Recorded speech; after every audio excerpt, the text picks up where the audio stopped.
هذا واحد من المتابعين اللي ما يتابع عدل. شوفوا وراي دراجتك شنو نوعها؟ سيفان 2020. ايش بيها؟ تقطع وتخربط وقوه تمشي. تمام، خلنا اراويكم ايش بيها. هذا وياه عود هم فهيمه. كانت ما قلت له ايش بيها؟ انا مو منزل اقف، انا مو منزل مقاطع على هاي الحاله. مقطعين ثلاثه، هسه راح اخذ منكم 3000 دينار خساره.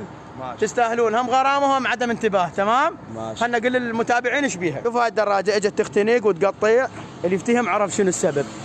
ما حد. شوفوا هذا النايلون مال كشين ساد الشوته من جوا، فهو لاحظوا هذا مكان الشوته وهذا النايلون طاب الشوته، الدراجه تختنق وتقطع. تمام، فهسه راح نسوي لها ويطلع بيها. طبعا قصينا النايلون هسه. المحرك شوفوا شلون ارتاح. شوفوا مرت الثانيه انتبهوا، عرفتوا هاي شغله بسيطه وخانقتها. طبعا هي مال دلفري، اكيد الطلب يعطله الله يوصله بسبب هاي. هسه راح يوصل